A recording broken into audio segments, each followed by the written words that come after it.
Good morning class. आज हम बात करेंगे वर्टिब्रेट्स में ही एक नेक्स्ट क्लास के बारे में जिसका नाम है आपके रेप्टाइल्स। जैसे कि प्रीवियस क्लासेस में सबसे पहले हमने बात की थी आपके पाइसेस की, देन उसके बाद हमने बात की थी एम्फीबियंस की। आज हम बात करेंगे रेप्टाइल्स की, यानी क्या आपके रेप्टाइल्स का स्ट्रक्चर कैसा है या उनके कैरेक्टरिस्टिक कैसे हैं, उन चीज़ों के बारे में हम बात करेंगे। तो जैसा कि अगर हम रेप्टाइल्स की बात करें, उनके कैरेक्टर्स की, तो कह सकते हैं कि रेप्टाइल्स आपके लैंड पर रहते हैं। जैसा कि हमने अगर एम्फीबियंस की बात की थी, वे सभी क्या थे, उभयचर थे वो एनिमल्स, तो वो आपके वाटर में भी रह सकते थे, सेम आपके लैंड में भी रह सकते थे क्योंकि उनका बॉडी स्ट्रक्चर वैसा था। लेकिन रेप्टाइल्स हम कह सकते हैं कि केवल आपके लैंड पर ही रहते हैं। और इनके जैसे कि इनकी स्किन हमने देखी है, जैसे अगर आपने क्रोकोडाइल को देखा हो तो उसकी स्किन पे क्या है, स्केल्स पाए जाते हैं जो उसे बेसिकली मॉइस्ट रखते हैं उसके शरीर को। फिर कह सकते हैं इसीलिए क्या है, रेप्टाइल्स आपके लैंड या लैंड सरफेस पर रहते हुए भी क्या है, वो ड्राई उनकी स्किन नहीं होती है।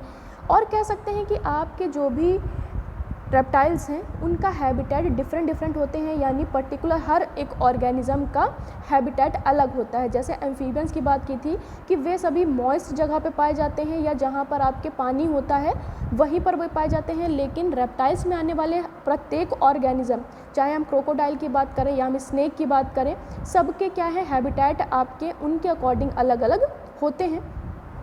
फिर कह सकते हैं कि ये सभी आपके क्या हैं, कोल्ड ब्लडेड होते हैं। जितने भी आपके ऑर्गेनिज्म हैं रेप्टाइल्स में, सभी आपके कोल्ड ब्लडेड होते हैं। इसीलिए इनको क्या है, ज़्यादा क्योंकि कोल्ड ब्लडेड हैं तो ये ठंडी जगहों पर आपको नहीं मिलेंगे उतने ज़्यादा। इनको सन रेज़ की ज़्यादा आवश्यकता होती है, यानी एनर्जी के लिए या बॉडी को वार्म रखने के लिए, या कह सकते हैं सोर्स ऑफ एनर्जी इनका सन है, जिससे ये क्या करते रहते हैं, एनर्जी को अडेप्ट कर सकते हैं। देन अगर बात करें तो कह सकते हैं कि बॉडी कवर्ड इन स्केल्स, यानी जितने भी हम रेप्टाइल्स हैं उनकी बॉडी क्या है, स्केल से कवर्ड होती है। चाहे स्नेक्स की बात करें या हम क्रोकोडाइल की बात करें या हम टर्टल की बात करें, तो सबकी बॉडी में क्या होती है, एक स्केल से कवर्ड रखती है, यानी एक स्ट्रिक्टनेस प्रोवाइड करती है बॉडी को, या कह सकते हैं उसे प्रोटेक्शन भी प्रोवाइड करती है। देन यहाँ पर क्लॉड टोज़ पाए जाते हैं। क्लॉड टोज़ यानी टोज़ पे आपके जो पंजे होते हैं इनके, यानी लेग्स पे जो भी पंजे होते हैं वहाँ पर क्लॉज टोज़ पाए जाते हैं, जिससे वो क्या कर सकते हैं, किसी भी चीज़ को पकड़ना हो या किसी डिगिंग करनी हो उसके लिए हेल्प करते हैं। देन जैसे हमने बात की थी एक्टोथर्मिक है, यानी कोल्ड ब्लडेड है इन। फिर इनमें क्या है, लैक ऑफ फैदर्स है, यानी इनमें फैदर्स नहीं पाई जाती है। और इनमें इनकी बॉडी पे किसी प्रकार की हेयर भी नहीं पाए जाते हैं, यानी बॉडी क्या है, केवल स्केल से कवर्ड होती है और आपकी बॉडी पे ना ही किसी प्रकार के फिन पाए जाते हैं और ना ही कोई हेयर लाइक स्ट्रक्चर होता है। और इनमें कह सकते हैं कि इंटरनल स्केलेटन होता है, जैसे हमने पाइसेस में भी बात की थी, एम्फीबियंस में भी बात की थी। जितने भी वर्टिब्रेट्स हैं आपके, सब में क्या है, इंटरनल स्केलेटन पाया जाता है, जो हमने पहले भी बात की थी कि नोटोकॉर्ड और स्पाइनल कॉर्ड से मिलकर बना होता है। देन कह सकते हैं कि यहाँ पर आपके एम्फीबियंस में मेन चीज़ ये है कि अब यहाँ पर ये क्या है, आपके 3 चैम्बर्ड इनका हार्ट होता है, एक आर्टिकल होता है और 2 वेंट्रिकल में क्या होता है, वो हार्ट डिवाइडेड होता है, यानी 3 चैम्बर्ड है। एक्सेप्ट क्रोकोडाइल, यानी क्रोकोडाइल केवल रेप्टाइल्स में आपका ऐसा एनिमल्स है जिसका हार्ट 4 चैम्बर्ड होता है। उसके अलावा जितने भी ऑर्गेनिज्म रेप्टाइल्स में आते हैं सबके हार्ट क्या होते हैं, 3 चैम्बर्ड होते हैं, एक आर्टिकल होगा और 2 वेंट्रिकल होते हैं। देन इनमें लंग्स पाए जाते हैं, लंग्स आपके रेस्पिरेशन के लिए हेल्प करते हैं। देन ये रिप्रोड्यूस इंटरनली करते हैं, रिप्रोडक्शन इनका इंटरनली होता है और ये एमनियोटिक एग्स ले करते हैं। एमनियोटिक एग्स की हम आगे बात करेंगे। नेक्स्ट अगर इनके एंडोस्केलेटन की बात करें, जो हम एंडोस्केलेटन की बात कर रहे थे कि वो एक आपका नोटोकॉर्ड या स्पाइनल कॉर्ड से मिलकर बना है, तो एंडोस्केलेटन बोन से मिलकर बना होता है प्रॉपर। फिर कह सकते हैं कि आपके जो most reptiles have 2 pairs of limbs, यानी जितने भी आपके रेप्टाइल्स होते हैं मोस्टली उनमें 2 पेयर ऑफ लेग्स पाए जाते हैं, यानी इंक्लूडिंग 4 लेग्स पाए जाते हैं। फिर कह सकते हैं कि आपके कुछ स्नेक्स या कह सकते हैं लिजर्ड्स ऐसी होती है, स्नेक से हमें पता है कि उसमें लेग्स नहीं होते हैं, और लेकिन कुछ लिजर्ड्स ऐसी देखने को मिलती है जिसमें भी लैक ऑफ लेग्स पाए जाते हैं। फिर कह सकते हैं लेग की पोजीशन आपके अंडर द बॉडी होती है। जिससे क्या है, रेप्टाइल्स को एक सपोर्ट सिस्टम मिलता है, या एक कह सकते हैं कि उसे अलाउ करता है कि वो और ज़्यादा मूव, या कह सकते हैं कि वो बहुत जल्दी क्या कर सकता है, किसी भी जगह से मूव ऑन कर सकता है, या फास्टली क्या कर सकता है, रनिंग भी कर सकता है लैंड सरफेस पे बेसिकली।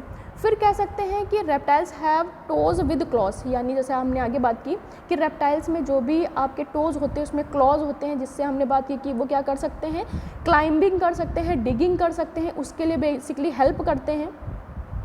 फिर क्या है, कह सकते हैं कि enables reptiles to run quickly over short distance, यानी बहुत जल्दी क्या है, लंबी दूरी को बहुत जल्दी ये कवर नहीं कर सकते हैं। देन सेंसरी सिस्टम की बात करें, विज़न यानी उनकी आँखें क्या है, इनकी आईलिड क्या है, मूवेबल होती है बेसिकली, और ये क्या कर सकते हैं, अंधेरे में भी एक क्लियर विज़न ये देख सकते हैं। बेसिकली क्या है, आँखें हैं तो कह सकते हैं कि ये अपने प्रेडेटर्स या कोई इनको हार्म पहुंचाने के लिए कोई चीज़ है तो उसे क्या कर सकते हैं, ये देख सकते हैं, प्लस ये अंधेरे में भी बहुत ही क्लियर देख सकते हैं, प्लस क्वालिटी ये क्या है इनकी कि आईलिड इनकी मूवेबल होती है। देन अगर बात करें हियरिंग की, ये भी आपका एक सेंसिटिव ऑर्गन है, तो हियरिंग की कह सकते हैं कि हियरिंग आपका, इनमें क्या होते हैं, जो साउंड वेव्स होती हैं ये सबसे पहले स्ट्राइक करती हैं एक पोजीशन पे जिसे कहते हैं टिम्पैनम। टिम्पैनम क्या होता है, एक ईयर ड्रम होता है, यानी ये ईयर नहीं है, कह सकते हैं टिम्पैनम क्या है, एक ईयर ड्रम है। यहाँ पर जो भी साउंड वेव होती हैं वो पहले आती हैं, देन वो ट्रांसमिट कर दी जाती हैं इनर ईयर में, यानी आपके आउटर इसमें ईयर नहीं होते हैं, आउटर ईयर की जगह यहाँ पे टिम्पैनम होता है, और उसमें क्या है, जो भी साउंड वेव्स होती हैं वो वहाँ पर आती हैं और देन उसको ट्रांसमिट कर दिया जाता है आपके इनर ईयर पे। फिर कह सकते हैं कि स्नेक में आपके टिम्पैनम नहीं पाया जाता, ये केवल आपके क्रोकोडाइल में पाए जाएंगे।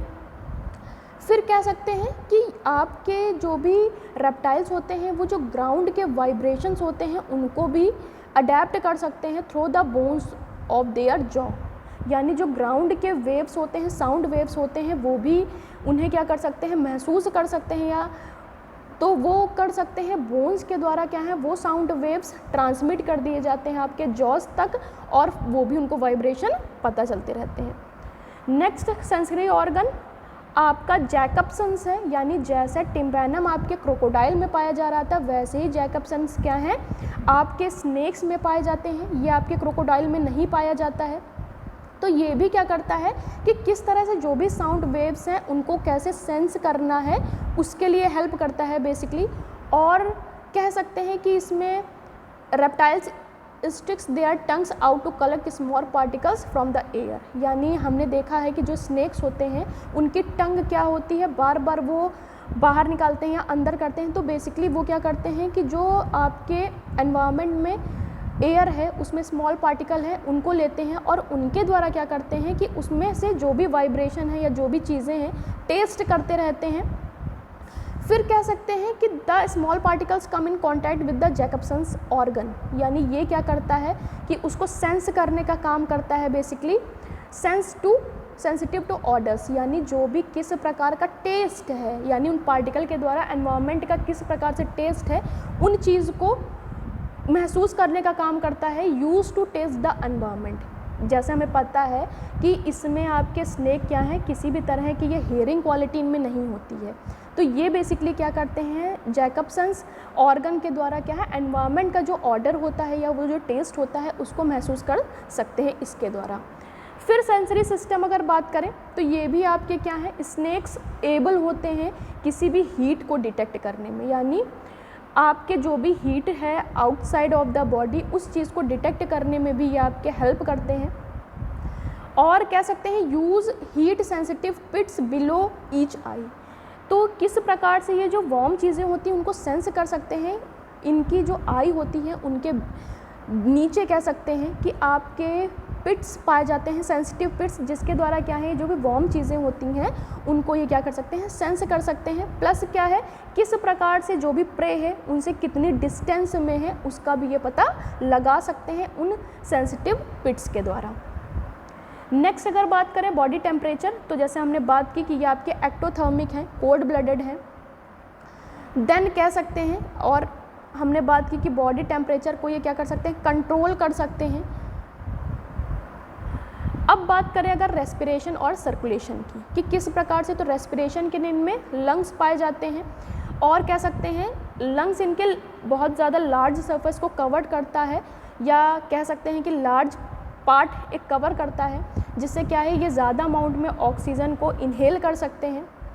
और सर्कुलेशन के लिए जैसे हमने बात की कि एक्सेप्ट क्रोकोडाइल, आपके रेप्टाइल्स का हार्ट 3 चैम्बर्ड का होता है और क्रोकोडाइल में केवल आपके 4 चैम्बर्ड हार्ट पाया जाता है। रेप्टाइल्स के अगर लंग्स की बात करें तो reptiles lungs have many internal, उनके अंदर बहुत सारे फोल्डेड होते हैं और वो लार्ज एरिया सरफेस कवर करते हैं, जिससे वो क्या कर सकते हैं, ऑक्सीजन को ईजिली एक्सचेंज कर सकते हैं। यानी आपके जो भी हार्ट का के लिए जो प्रॉपर ऑक्सीजन चाहिए वो लार्ज अमाउंट में पहुंचती रहती है, जिससे क्या है आपका ब्लड प्यूरिफाइड भी जल्दी होता रहता है। यहाँ पर हम देख सकते हैं 3 चैम्बर्ड, देन 3 चैम्बर्ड सेप्टेटेड और 4 चैम्बर्ड। जैसे हमने 3 चैम्बर्ड अगर बात की थी तो एम्फीबियंस में भी आपके 3 चैम्बर्ड होते हैं। पाइसेस में हमने बात की थी कि उनका हार्ट 2 चैम्बर्ड होता है। आपके एम्फीबियंस और रेप्टाइल्स के हार्ट क्या होते हैं, 3 चैम्बर्ड होते हैं। केवल क्रोकोडाइल का आपका हार्ट 4 चैम्बर्ड होता है। देन बर्ड और एनिमल्स में हमें 4 चैम्बर्ड हार्ट देखने को मिलता है। 3 चैम्बर्ड हार्ट में कह सकते हैं, जैसे यहाँ पर हम देख सकते हैं कि 3 चैम्बर्ड हार्ट में एक आर्टिकल होता है और 2 वेंट्रिकल, लेकिन अगर आप 4 चैम्बर्ड की बात करते हैं तो यहाँ पर 2 आर्टिकल होते हैं और 2 वेंट्रिकल पाए जाते हैं। यानी उन्हीं के द्वारा किस प्रकार से आपका इम्प्यूरिफाइड ब्लड लाया जाता है और कैसे पास ऑन किया जाता है प्यूरिफाइड ब्लड, यहाँ पर हम देख सकते हैं। रेड से यहाँ पर डिनोट किया गया है ऑक्सीजनेटेड ब्लड, ब्लू से डीऑक्सीजनेटेड ब्लड, और पर्पल जो भी है वो आपका मिक्स्ड ब्लड है, यानी उसमें क्या है, ना वो डीऑक्सीजनेटेड है ना ही वो ऑक्सीजनेटेड है, दोनों चीज़ें उसमें मिक्स्ड हैं। देन रेप्टाइल हार्ट हमने अभी बात की कि उसमें क्या है, रेप्टाइल्स का हार्ट भी आपके 3 चैम्बर्ड है। रिप्रोडक्शन की बात करते हैं तो जैसे हमने रिप्रोडक्शन की बात की तो रिप्रोडक्शन इनमें क्या है, इंटरनली होता है और ये क्या है, अपने एग्स क्या है, एमनियोटिक एग ले करते हैं, यानी ये सभी क्या है, एग ले करते हैं आपके लैंड पे। तो अगर हम एमनियोटिक एग्स की बात करें तो एमनियोटिक एग आपका बेसिकली वो एग होता है जिसमें वाटर सप्लाई और फूड सप्लाई इंटरनली ही होती है, यानी उसको आउटसाइड से कोई भी आपके कह सकते हैं कि वाटर सप्लाई या फूड सप्लाई नहीं चाहिए होते, उसके इंटरनली जो स्ट्रक्चर होते हैं वहीं सारी चीज़ें होती रहती हैं। इसीलिए कह सकते हैं कि एमनियोटिक एग की वजह से ये क्या कर सकते हैं, आपके सर्वाइव ज़्यादा अच्छे तरीके से कर सकते हैं। देन अगर बात करें एमनियोटिक एग के स्ट्रक्चर की तो यहाँ पर हम देख सकते हैं, एमनियोटिक एग को हम यहाँ पर देख सकते हैं। ये आपका एमनियोटिक एग है जिसमें एमनियन लेयर है, एलेंटॉइज है, कोरियन है, योक सैक है, योक है फॉर न्यूट्रिएंट्स, देन एल्ब्यूमिन है। एल्ब्यूमिन भी क्या करता है, न्यूट्रिशन प्रोवाइड करता है। और शेल क्या करती है, एक उसको हार्डनेस या रिजिडिटी प्रोवाइड करती है, जिससे क्या होता है, एग प्रोटेक्ट रहता है। Then amniotic cavity with amniotic fluid, amniotic cavity होती है जिसमें एमनियोटिक फ्लूइड होता है जो एज अ वाटर काम करता है कि जो भी न्यूबॉर्न है या न्यू बॉर्न ऑफस्प्रिंग है उसको क्या है, कितनी भी मात्रा में वाटर की जो सप्लाई है वो पहुंचती रहे। देन एम्ब्रियो है आपका। तो यहाँ पर हम देख सकते हैं कि किस प्रकार से आपके जो शेल है, शेल और एल्ब्यूमिन क्या करता है, प्रोटेक्ट करता है आपके एम्ब्रियो को, और दोनों ही क्या करते हैं, न्यूट्रिएंट्स भी प्रोवाइड करते हैं एम्ब्रियो के लिए। तो कह सकते हैं कि यहाँ पर 4 मेम्ब्रेन होती हैं एक एमनियोटिक एग की। 4 मेम्ब्रेन कौन कौन सी, यानी शेल और आपका कह सकते हैं शेल और एल्ब्यूमिन तो सबसे आउटर स्ट्रक्चर है, उसके बाद में जो आपकी 4 मेम्ब्रेन होती हैं वो कौन कौन सी हैं। तो पहली है आपकी एमनियन। एमनियन हम यहाँ पे देख सकते हैं। कुशन्स द एम्ब्रियो, कुशन्स यानी एक उसको सॉफ्टनेस प्रोवाइड करती है कि किसी प्रकार का कोई भी अगर बाहर से कुछ भी फोर्स किया जाए तो उसमें क्या है, एम्ब्रियो एज अ सेफ रहे। योक सैक देन सेकंड है, contains the embryo's main food supply blood vessels attached here. Yolk sac क्या करती है कि एम्ब्रियो के लिए जो भी फूड सप्लाई होनी है तो यहाँ से क्या होती है, ब्लड वेसल्स यहाँ पर अटैच होती हैं योक सैक से, और जो भी न्यूट्रिएंट्स हैं इसके द्वारा एम्ब्रियो तक पहुँचाए जाते हैं। देन थर्ड आपका आता है एलेंटॉइज।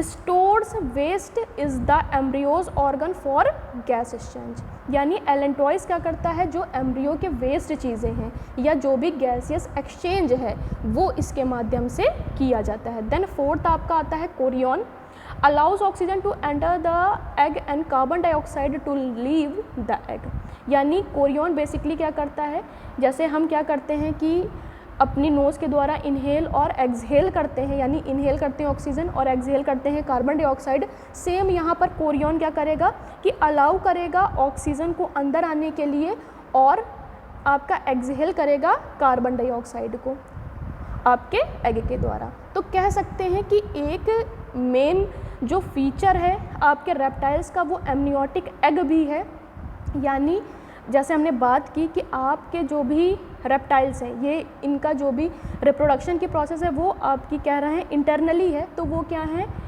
किस प्रकार से ओवीपेरस भी हो सकते हैं, यानी आपके हम बात कर सकते हैं कि वो या तो एग ले करती हैं देन उसके बाद में उसे हैच करते हैं, देन उसके पहले भी क्या दोनों प्रकार से कर सकते हैं कि इंटरनली एग हैच हो जाते हैं और उसके बाद में वो उन्हें ले करती है। तो दोनों प्रकार से क्या है आपके रेप्टाइल्स एग ले करते हैं, चाहे इनर हैचिंग के द्वारा या आउटर हैचिंग के द्वारा। तो इस प्रकार से एमनियोटिक एग का स्ट्रक्चर होता है। तो किस प्रकार से आपका एमनियोटिक एग होता है या उसका स्ट्रक्चर कैसा होता है और उनमें कौन कौन सी मेन मेम्ब्रेन्स होती हैं उनके बारे में हमने जाना।